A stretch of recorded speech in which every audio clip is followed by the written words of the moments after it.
5 حاجات لازم تعملوهم لما تروحوا أسوان.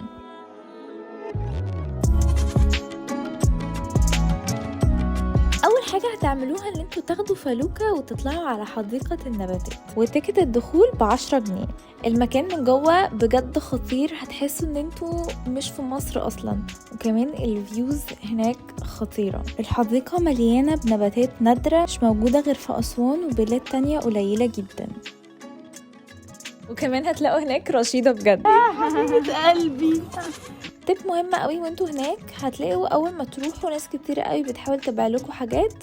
لو لقيتوا اسعار الحاجات دي غالية وانتوا عايزينها قوي، استنوا في اخر الفيديو هقول لكم على مكان تقدروا تجيبوا منه كل حاجة باسعار ارخص بكتير. بعدها هتاخدوا نفس الفلوكة وتطلعوا على مقابر النبلاء، مقابر محفورة جوه الجبل. عشان توصلوا لها لازم تطلعوا سلالم طويلة قوي جوه الجبل، تدخلوا تشوفوها وبعدين تطلعوا اخر حتة في الجبل تشوفوا احلى فيو في اسوان كلها. بالليل لازم ترجعوا على جزيرة غرب سهيل وتزوروا النوبيان فيليج، دي اللي هتلاقوا فيها كل البيوت الملونة. وبالمرة وانتوا هناك ما تنسوش تجيبوا العطارة النوبية. دي خلة السنان اللي هي بقى الفرعونية من ايام زمان. لا والله تعطر الفم حلوة قوي.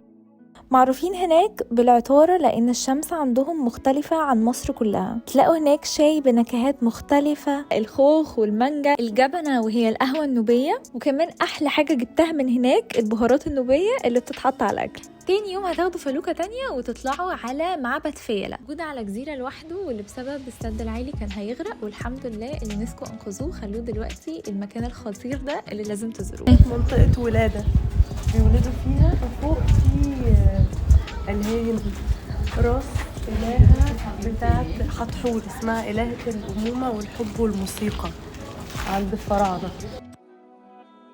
واخر مكان لازم تروحوه هو جزيرة طنجار، مكان هتحسوا فيه ان انتوا قاعدين على البيتش مش قاعدين قدام نهر النيل. وانتوا هناك لازم تاخدوا كاياك وتتفرجوا على الجزيرة من المية. المكان اللي كنت بقولكوا عليه في اول الفيديو هو سوق أسوان، ممكن توصلوا له عن طريق ان انتوا تاخدوا تاكسي من اي مكان انتوا فيه، او تروحوا جزيرة الفنتين وتاخدوا المعدية من هناك. السوق ده هو اللي بيجيبوا منه كل الناس اللي موجودة في كل الأماكن السياحية الحاجات بتاعتهم. هتلاقوا حاجات كتيرة قوي بالجملة، والأسعار أحسن بكتير من الأماكن السياحية. اكتبوا لي في الكومنتس لو عايزين تعرفوا تفاصيل أكتر عن رحلتي في الأقصر وأسوان. And see you in my next adventure.